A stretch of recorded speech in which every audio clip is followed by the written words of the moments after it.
Well, conference, thank you for that fantastic reception. It's great to be here in Liverpool. Labour Liverpool.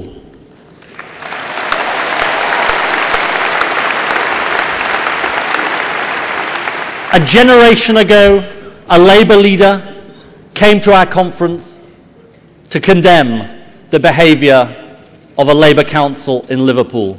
Today, I come here proud of this great city and proud of our Labour council.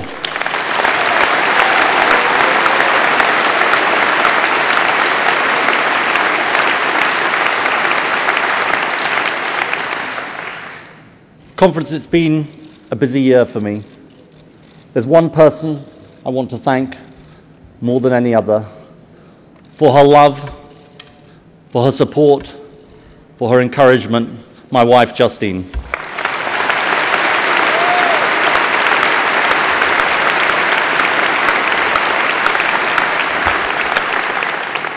Ask me the three most important things I've done this year, and I'll tell you. Being at the birth of my second son, Sam.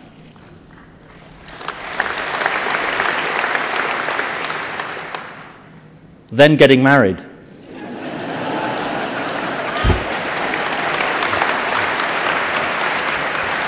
Look, it's 2011 after all, get over it.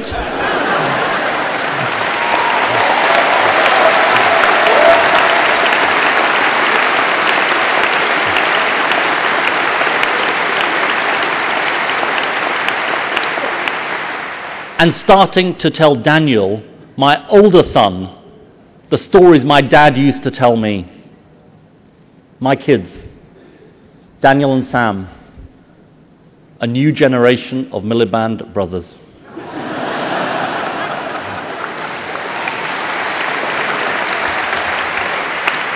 But I know what you're thinking, and just to reassure you, Justine and I are profoundly hoping they become doctors.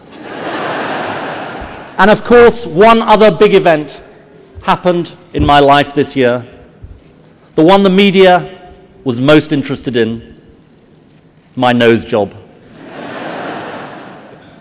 July 27th. They even gave it a name, Ed Nose Day. Now, in case you're wondering, let me tell you, the doctors tell me the operation was a phenomenal success. I had a deviated septum and it needed repositioning. Typical Labour leader, as soon as he's elected, everything moves to the centre.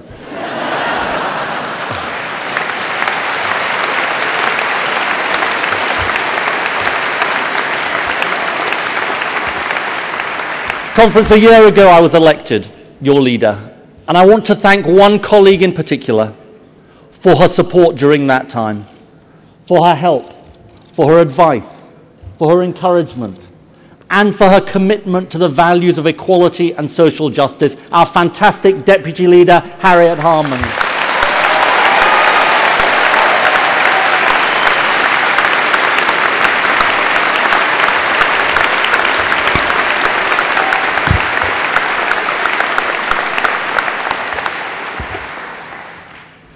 Conference, let's get down to business.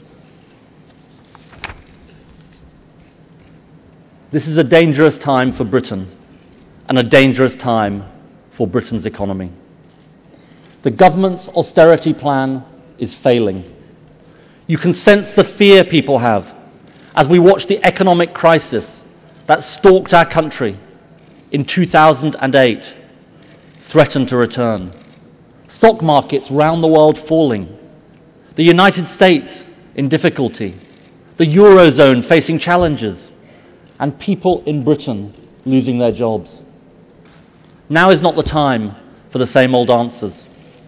From us on the issues that lost your trust, or from the government on the challenge of growth that faces our country. You need to know there is an alternative. You need to know it is credible. So people need to know where I stand. the Labour Party lost trust on the economy.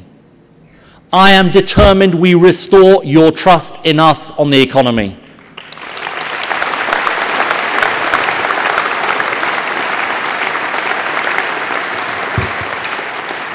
I am determined to prove to you that the next Labour government will only spend what it can afford, that we live within our means, that we will manage your money properly.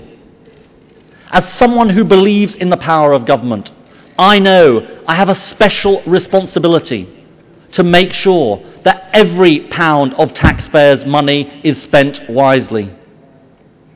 The next Labour government will face tough decisions. We won't be able to reverse many of the cuts this government is making. And let me tell you, if this government fails to deal with the deficit in this Parliament, we will deal with it in the next.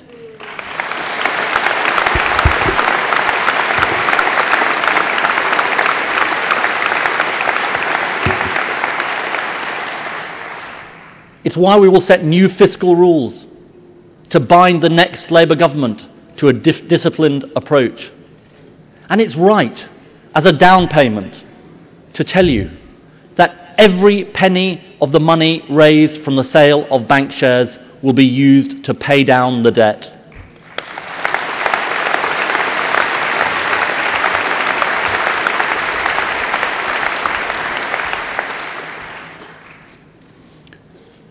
But I have to tell you frankly, I have a fundamental disagreement with this government. They believe Britain can address our debt problems without addressing our growth problems. They are wrong. Think of how you pay off the credit card bill. You need to make savings in the household budget. But if you lose your job and your income, you're not going to be able to afford the repayments. That's what's happening to the British economy. People in Britain are losing their jobs. They aren't spending. Government is cutting back. And the right recovery has stalled. Of course, the world economy is suffering. But our government is making it worse. Because the current plan to raise taxes and cut spending more dramatically than any other government just isn't working. A year ago, lots of people thought the government was taking the right course. The Governor of the Bank of England, the International Monetary Fund. But one person in particular stood outside the consensus. Labour's Shadow Chancellor, Ed Balls.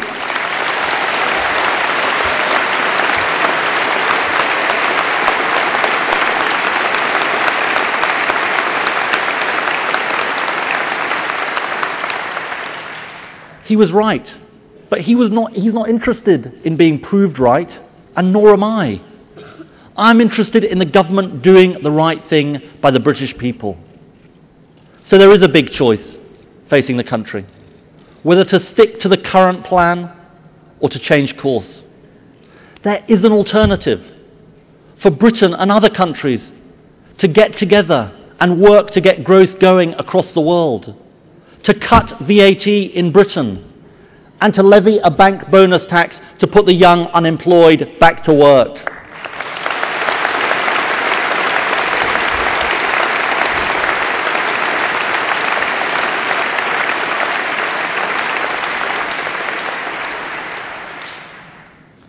I say to David Cameron, put the politics aside. Look at the facts. Look at what is staring you in the face. And understand that protecting our economy matters more than protecting a plan that has failed.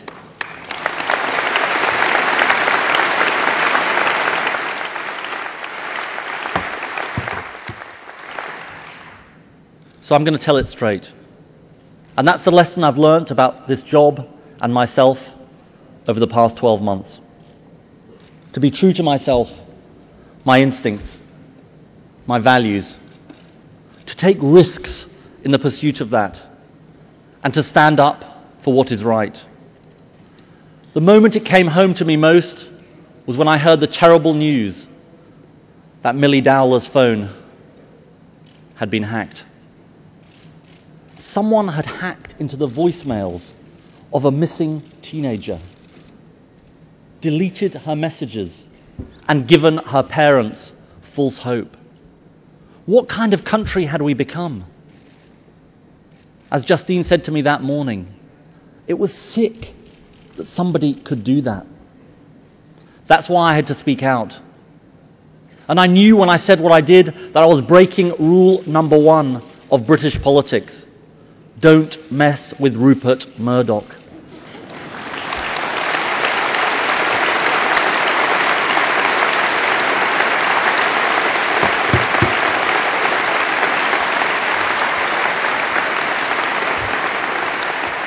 I did it because it was right. That's the lesson I've learned most clearly in the last year. The lesson that you've got to be willing to break the consensus, not go along with it. You know, I'm not Tony Blair. I'm not Gordon Brown either. Great men who in their different ways achieved great things for our country. But I'm my own man, and I'm going to do things my own way.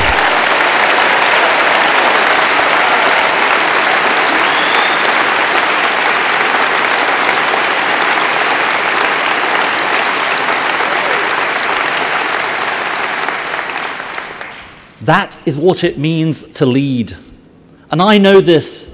Nobody ever changed things on the basis of consensus or wanting to be liked or not taking risks or keeping your head down.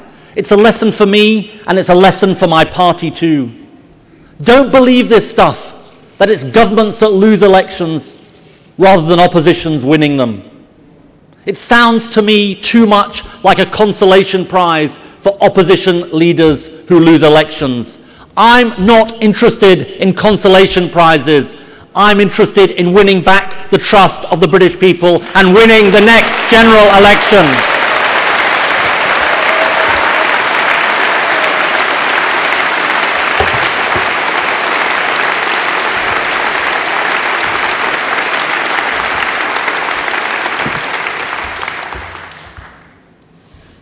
My message to the public is simple. We know waiting for the Tories to fail won't win us back your trust. And we won't deserve it if that's what we do. Paying homage to past leaders, however successful, won't win us back your trust. And we won't deserve it if that's what we do. Asking to carry on where we left off in government, however successful we were, won't win us back your trust. And we won't deserve it if that's what we do. My top demand of me, my shadow cabinet, my party, my team is this: ambition. Ambition to change our country. It's why we were founded. It's in our souls. It's the only point in doing the jobs we do. It's the reason I stood for this job. And it is urgent at this moment in Britain 2011.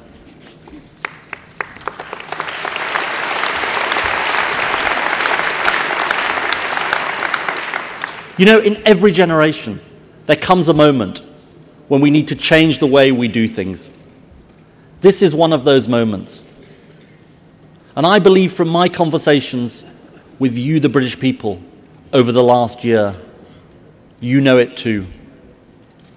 You've seen a series of crises hitting our country over the last few years. This summer's riots. Not the first time we've seen decent people with the right values losing out to those with the wrong ones. The banking crisis, MPs' expenses, journalists hacking phones. From them all, a something-for-nothing culture. Take what you can, fill your boots, who cares, as long as you get away with it.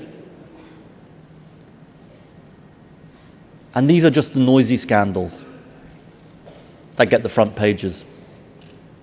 But you know there's a quiet crisis which doesn't get the headlines.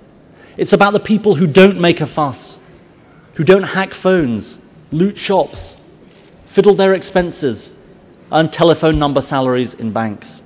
It's the grafters, the hard-working majority, who do the right thing. It's a crisis which is happening in your town, your street, and maybe even your home. It's a crisis of the promises made over the last 30 years. The promise that if you're in work, you'll do better each year. The promise that if you work hard at school, the doors of opportunity will open up to you. The promise that if you teach your kids the difference between right and wrong, if you bring them up properly, they'll get a good job and a decent home. For me, these crises point to something deep in our country. The failure of a system, a way of doing things, a set of rules, an economy and a society too often rewarding not the right people with the right values, but the wrong people with the wrong values.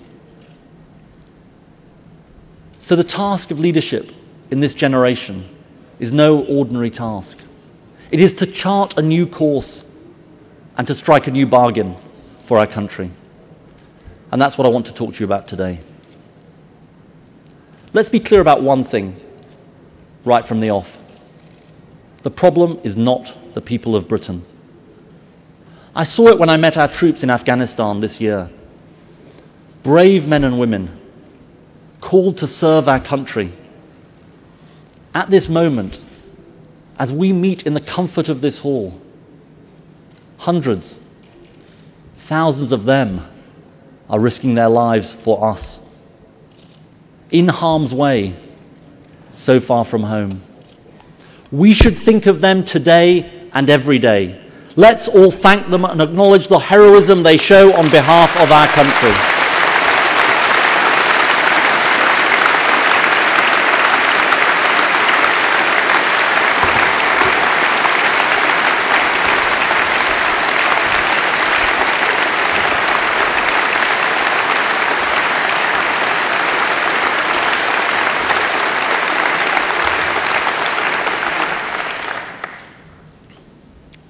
As always in our history, we see the true British character in moments of crisis. We saw it during the riots. It was a terrible moment for Britain. People looting shops, burning cars. It even happened right by my old school. But for every person that looted, there were hundreds, thousands, who said this will not stand and came to help with the cleanup. I saw it in Manchester. People of all generations who came out the next morning to get the city back on its feet. Those young people with the brooms.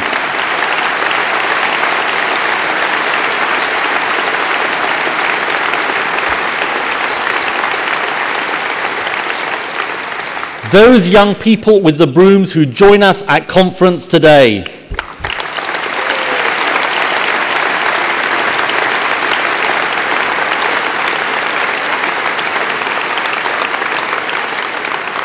Let us celebrate too those brave police officers who work day and night to bring order to our streets. They put themselves in harm's way and we should thank them too.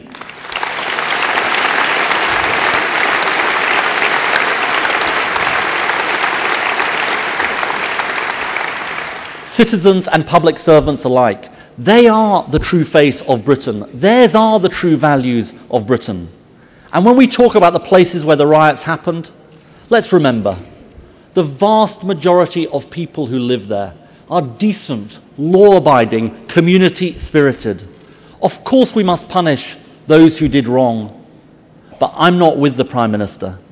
I will never write off whole parts of our country as sick.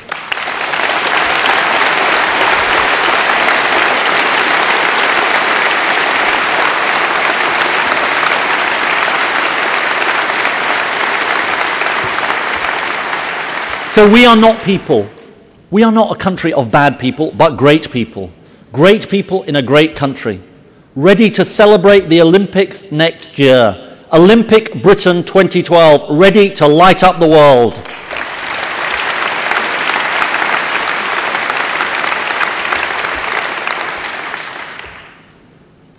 So with such great people, how have we ended up here? It's because of the way we have chosen to run our country. And not just for a year or so, but for decades. And there are hard lessons here for my party, which some won't like. Some of what happened in the 1980s was right. It was right to let people buy their council houses. It was right to cut tax rates from 60, 70, 80%. And it was right to change the rules on the closed shop, on strikes before ballots. These changes were right, and we were wrong to oppose them. But while some of it was right, too much of what happened was based on the wrong values. And that's where New Labour came in. The rebuilt schools, the new hospitals, more police, the minimum wage, tax credits, the New Deal, 500,000 children lifted out of poverty. Britain with Labour, the only country in Europe where poverty was going down and not up.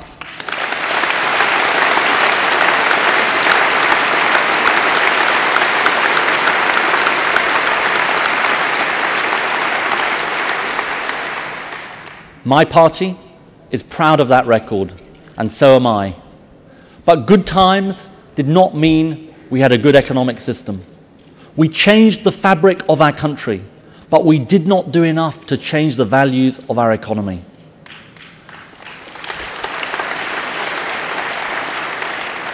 You believe rewards should be for hard work, but you've been told for too long we have to tolerate the wealthiest taking what they can. And what's happened? Your living standards have been squeezed, and we've seen runaway rewards at the top. You believe we owe duties to each other, but in our economy too often we've been told that duties to each other come second. And so while many companies do the right thing and train their workforce, others do not. And what's happened? You've seen your sons and daughters not getting an apprenticeship, stuck in a job, or unable to find one. And we have seen immigration policy, which didn't work for the people whose jobs, living standards, and communities were affected. You believe in the right values of the long term. But in our economy, too often you've been told the fast buck is how we'll get on. And what's happened? We've ended up with a financial crisis, and you've ended up paying for it. You believe in a society where everybody is responsible for their actions. But you've been told that if companies are big enough or powerful enough, they can get away with anything. And what's happened? Big vested interests, like the energy companies, have gone unchallenged while you've been ripped off. So for too long, you've been told that the only way our economy can succeed is if we reward not your values, but a totally different set of values. Trickle-down economics. The triumph of finance over industry, the victory of vested interests over the public interest. And who's been rewarded in this economy? Take Fred Goodwin, who ran the Royal Bank of Scotland. He was at the heart of the banking crisis. Compare him to Sir John Rose, former chief executive of Rolls-Royce, a great British business leader.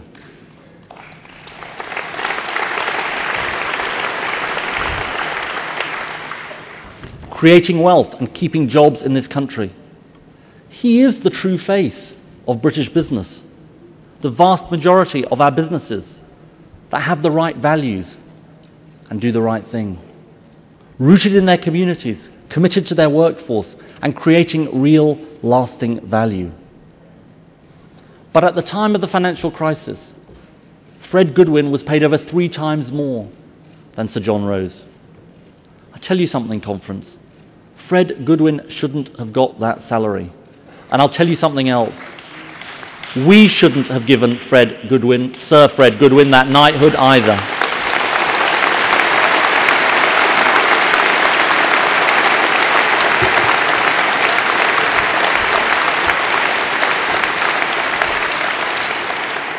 You know what your values are. You believe in looking out for each other. You believe we are stronger together, weaker on our own. But we have allowed values which say, take what you can. I'm in it for myself, to create a Britain that is too unequal. The people at the top taking unjustified rewards isn't just bad for our economy. It sends a message throughout our society about what values are okay. And inequality reinforces privilege and opportunity for the few. You know what your values are. You believe that whether you get on shouldn't depend on where you come from, but what you have it within you to become. Those are Britain's values. Reward linked to effort. Something for something. But as the rungs of the ladder grow further and further apart, the chances of climbing up become harder and harder. Think of some of the kids going to school in my constituency in Doncaster today, or in your town, your village, or city. And then ask yourself, what are their chances, however bright, of getting into one of the top universities, competing against people with all the chances in life, of having the network of connections that will set them up for their career? 21st century Britain, still a country for the insiders. And what's my story? My parents fled the Nazis and came to Britain. They embraced its values. Outsiders who built a life for us. So this is who I am, the heritage of the outsider, the vantage point of the insider, the guy who is determined to break the closed circles of Britain.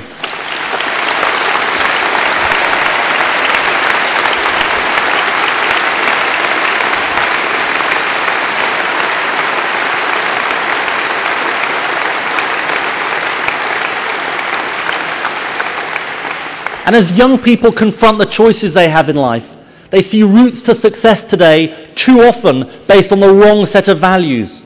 The something for nothing of celebrity culture, the take what you can of the gangs, and in parts of some of our communities, a life on benefits.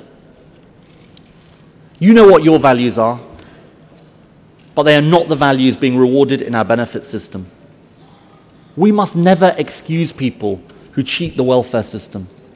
The reason I talk about this is not because I don't believe in the welfare state, but because I do.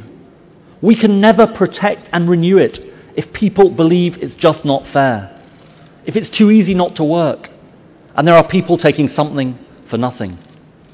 And if at the same time, people who have paid into the system all their lives find the safety net full of holes.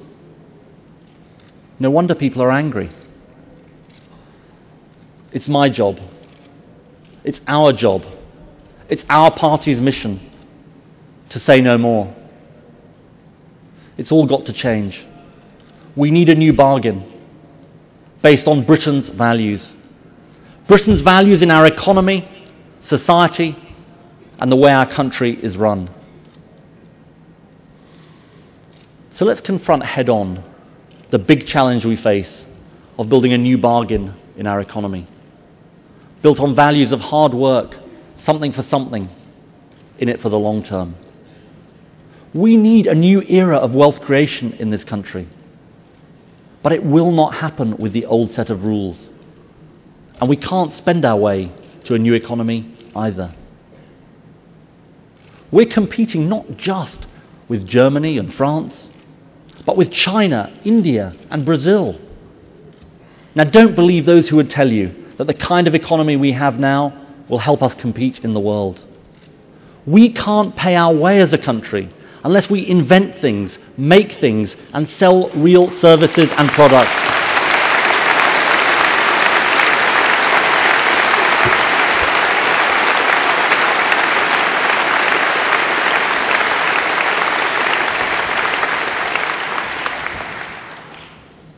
Britain's future will be built not on credit default swaps, but on creative industries. Not low wages and high finance, but low carbon and high tech. Not financial engineering, but real engineering. Of course, the banks and financial services are important to Britain. They employ people right across the country, and they'll still be important to our country in the future. But they must change, so they are part of the solution to our economic future, not part of the problem.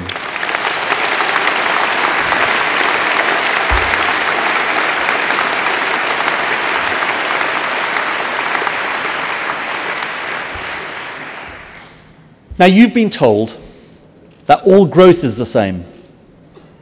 All ways of doing business is the same. But it's not. You've been told that the choice in politics is whether parties are pro-business on the one hand or anti-business on the other. All parties must be pro-business today. If it ever was, that's not a real choice anymore.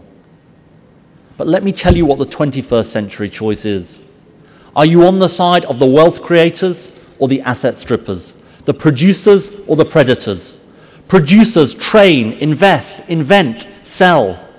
Things Britain does brilliantly, but not enough. Predators are just interested in the fast buck, taking what they can out of the business. And this isn't about one industry that's good and another that's bad, or one firm always destined to be a predator and another always destined to be a producer. It's about different ways of doing business, ways that the rules of our economy can favor or discourage.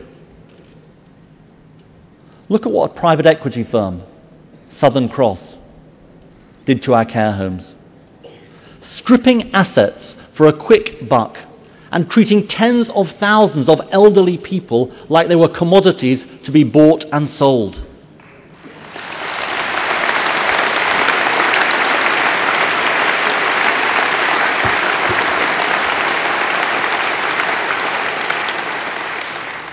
Conference, they may not have sold their own grandmothers for a fast buck, but they certainly sold yours. They aren't the values of British business. It must change. It must never happen again in the new economy we build.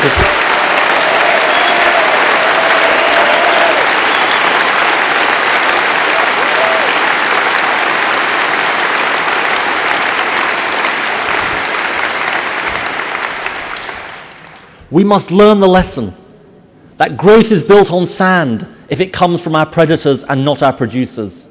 For years as a country, we have been neutral in that battle. They've been taxed the same, regulated the same, treated the same, celebrated the same. They won't be by me. We need the most competitive tax and regulatory environment for British business we can have. But when I am Prime Minister, how we tax, what government buys, how we regulate, what we celebrate will be in the service of Britain's producers.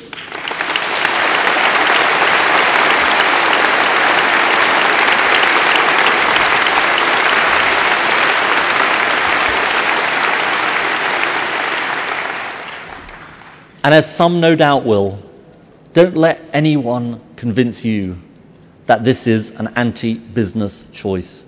It's the pro-business choice. Pro-business. Pro-business on the side of the small business who can't get a loan. Pro-business on the side of high-value manufacturing that can't build its business because of the short-term culture they face. Pro-business on the side of the British company losing out to its competitors abroad when their government steps in and our government steps aside.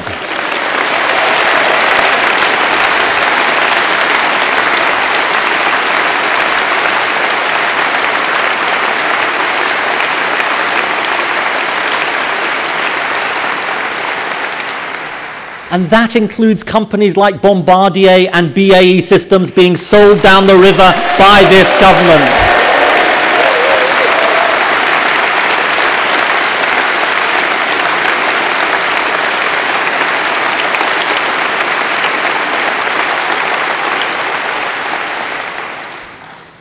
Just like Sheffield Forgemasters before them.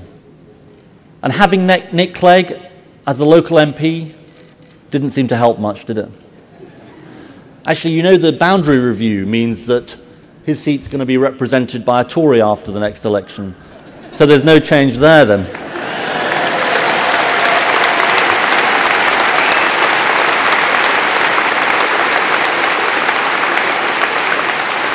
Supporting the producers. That is what it means to be pro-business today. That is why I say all major government contracts under our government will go to firms who commit to training the next generation with decent apprenticeships.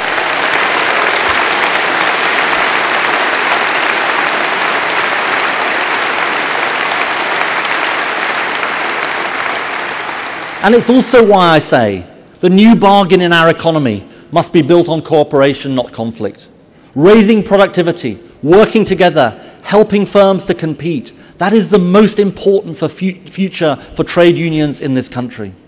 And we must challenge irresponsible, predatory practices wherever we find them. We need investment in energy in Britain today. But our energy companies have defied the laws of gravity for too long. Prices go up, but they never seem to come down. Look, I believe the environment and climate change is a crucial issue for our future, an essential part of the new bargain. Responsibility, commitment for the long term. That's what my kids will want from us on the environment when they grow up and ask, were we the last generation not to get climate change or the first generation to get it? So there is going to be upward pressure on energy prices over time. But that makes it all the more important we get the best deal for customers. So let's break the dominance of the big energy companies. Let's call a rigged market what it is, and let's get a fairer deal for the people of Britain.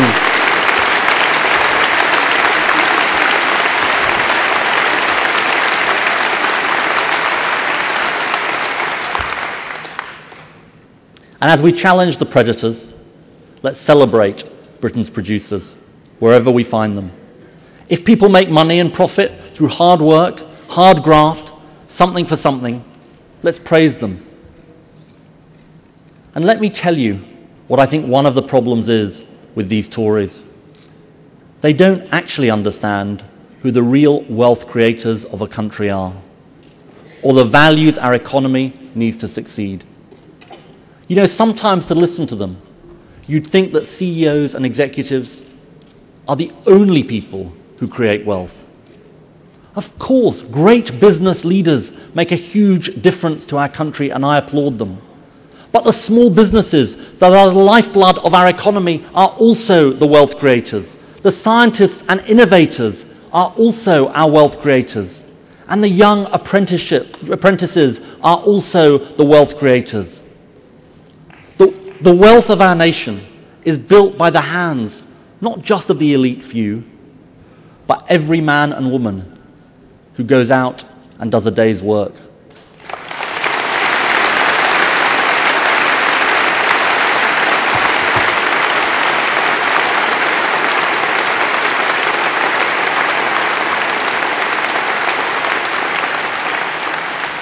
The Tories aren't building a new bargain that supports the right people with the right values. Just think about young people doing the right thing, wanting to go to higher education, and how much harder they are going to find it, facing tens of thousands of pounds of debt. And yet at the same time, George Osborne plans cuts in corporation tax for the banks. It's the wrong choice. Now, some of you, and I heard this in the debate yesterday, would like no fees at all. I understand this. But it wouldn't be responsible to make promises I can't keep. That's Nick Clegg's job.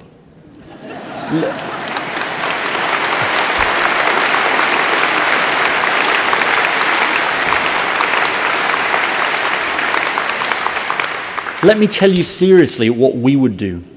If we were in government now, we'd be cutting the costs of going to university from a maximum of £9,000 to £6,000. To the young people who want to get on and contribute to our country, my message is simple. I won't let you be priced out of your future.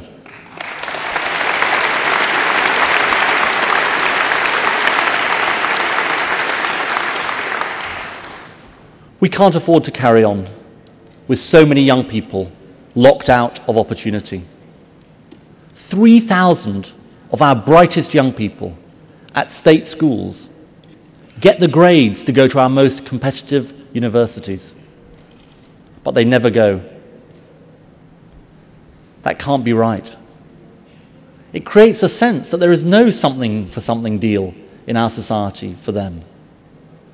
I went to a fantastic local school. It was a tough area, but it was a school that changed lives.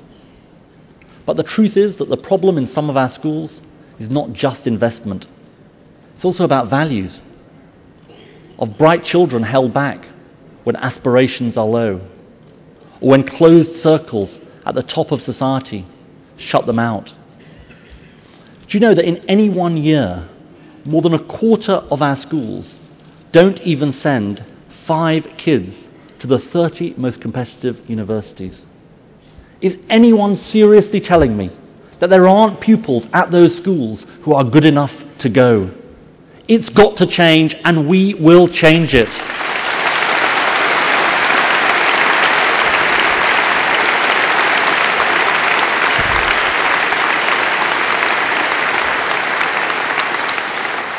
Here is my challenge to those schools and universities.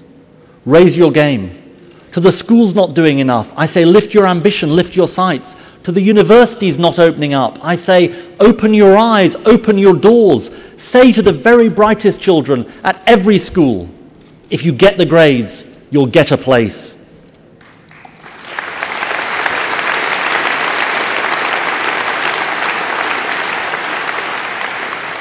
And it's not just in our schools that I want to change the values that are rewarded. It's right across society. The new bargain must demand responsibility from all. We've got to put an end to the idea that those at the top can take whatever they can, regardless of what they give back. It's why we must end the cosy cartels of the way top pay is set in our economy. So every pay committee should have a worker on the board.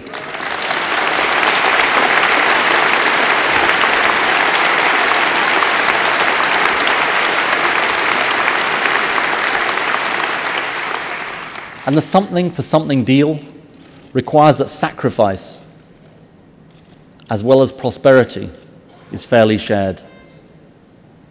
Have you noticed how uncomfortable David Cameron is when it comes to talking about responsibility at the very top of our society? He found it easy to be tough on you. VAT went up. He called it a tough decision. Tax credits were cut. He said they couldn't be afforded. Help paying for childcare was hit. He said it was the only thing he could do. When you have had to pay, it's always necessary, it's always permanent, it can never be reversed. And yet at the same time, we have a government straining at the leash to cut the 50p tax rate for those earning over £3,000 a week. Only David Cameron could believe that you make ordinary families work harder by making them poorer, and you make the rich work harder by making them richer.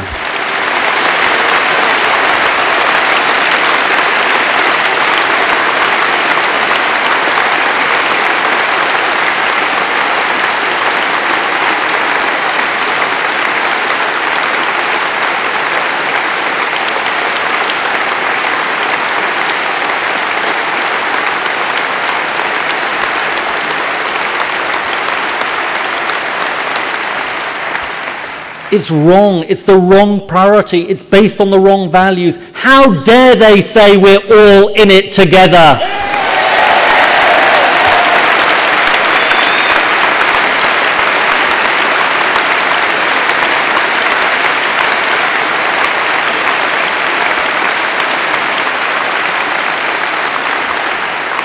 So we need a new bargain at the top of our society and in our benefit system too. So it rewards the right people with the right values. But it isn't delivering that at the moment, and we've got to fix it. Now, if you think putting it right means just stripping away welfare, then frankly, you are better off with Ian Duncan Smith and David Cameron. But at the same time, we have to face the truth. Even after reforms of recent years, we still have a system where the reward for work is not high enough, where benefits are too easy to come by for those who abuse the system, and too low for those who don't. So if what you want is a welfare system that works for working people, I'm prepared to make the tough decisions to make it a reality. Take social housing. When we have a housing shortage, choices have to be made. Do we treat the person who contributes to their community the same as the person who doesn't? My answer is no. Our first duty should be help those who show responsibility. That was the principle on which Beveridge founded the welfare state.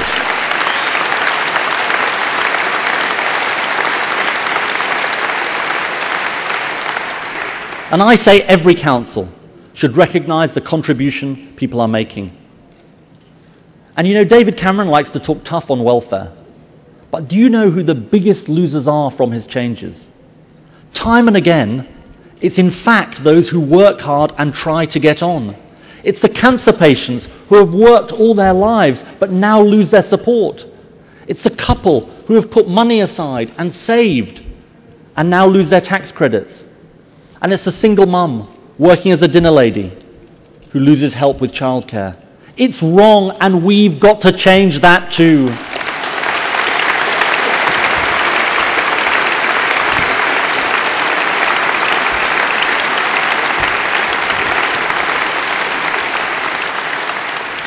And while those who do the right thing are hit hard, the demands on those who don't work aren't tough enough, frankly. Under Labour, there was a something for something requirement that every young person out of work for 6 months or more would be required to work. That's gone because the government won't make the commitment to help our young people back to work. It's wrong, and we would change that too.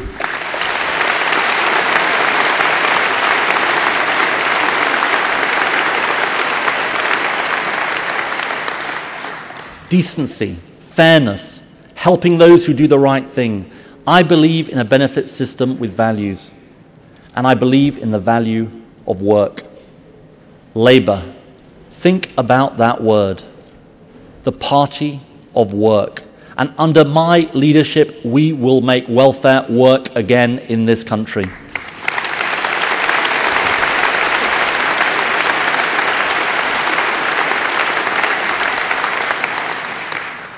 And it's not just our benefit system that we need to change. We need to change the way government works in our public services as well. Millions of public servants deliver a fantastic service every day of every week.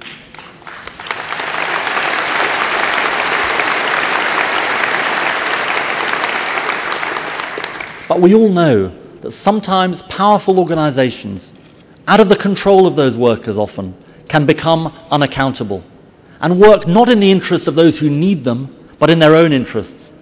That's what vested interests are. My task, our responsibility, is to make government work better for people. The patient, frustrated when they can't be seen by the person they want. The victim of crime, who just wants their case properly investigated. You know what it's like. You stand in the queue, you hang on the phone, you fill in the form, and then what do you get? Computer says no. We need to change that, to give power to the public, like the power to the elderly couple, to choose whether they are cared for in a care home or their own home, or the parents I know, struggling with their counsel on their child's special needs. They just want to know who else in the area is struggling with the same challenges. So we must take on the vested interests wherever they are, because that is how we defend the public interest.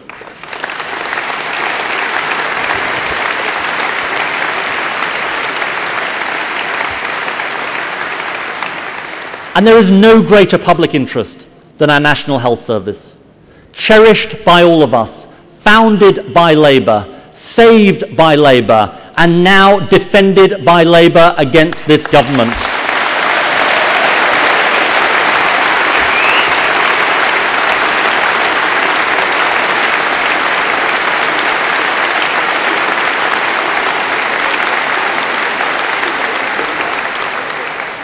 Why does Britain care so much for the NHS? Because more than any other institution in our country, the values of the NHS are our values. It doesn't matter who you are or what you earn.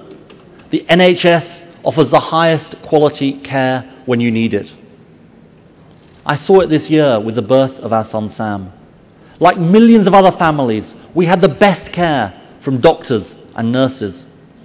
And nobody asked me for my credit card at the door.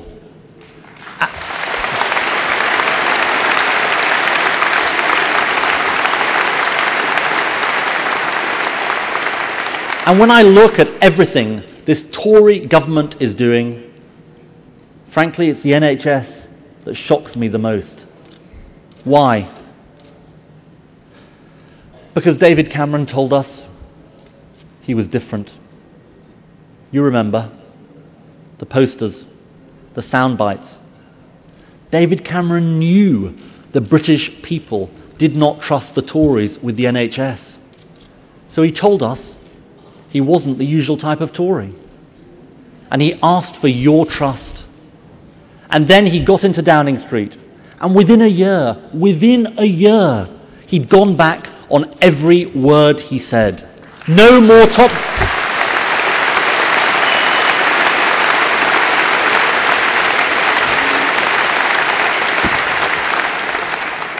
top-down reorganisations. He betrayed your trust. No more hospital closures. He betrayed your trust. No more long waits. He betrayed your trust. And the biggest betrayal of all, the values of the NHS, Britain's values, the values he promised to protect, betrayed. Hospitals, under his NHS bill, will be fined millions of pounds if they break the rules of his free market healthcare system. So what are we seeing? The old values that have failed our economy now being imported to our most prized institution, the National Health Service. Let me tell David Cameron this. It's the oldest truth in politics. He knows it, and the British public now know it too. You can't trust the Tories on the National Health Service.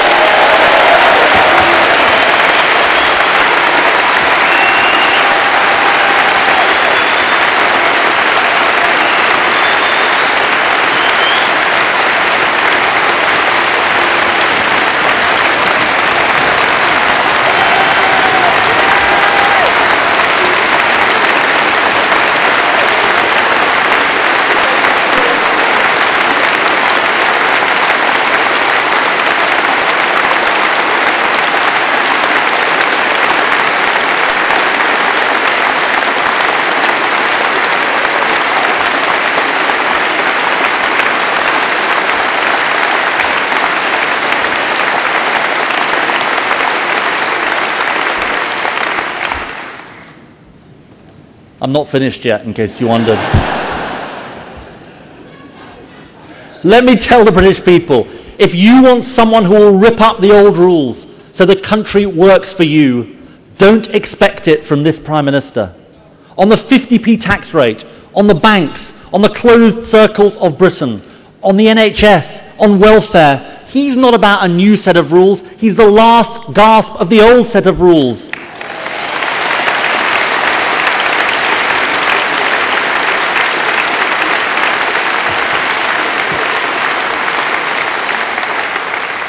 The wrong values for our country and the wrong values for our time.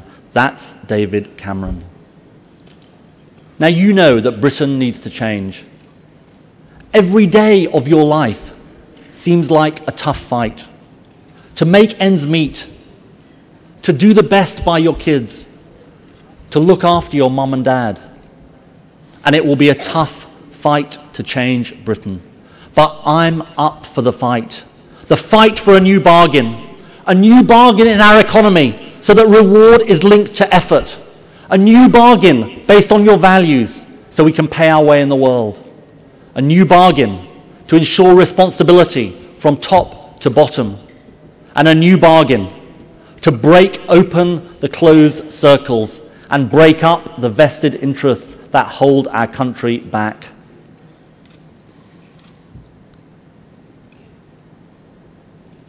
I aspire to be your Prime Minister, not for more of the same, but to write a new chapter in our country's history. The promise of Britain lies in its people. The tragedy of Britain is that it is not being met. my mission, our mission, to fulfill the promise of each, so we fulfill the promise of Britain. Thank you very much.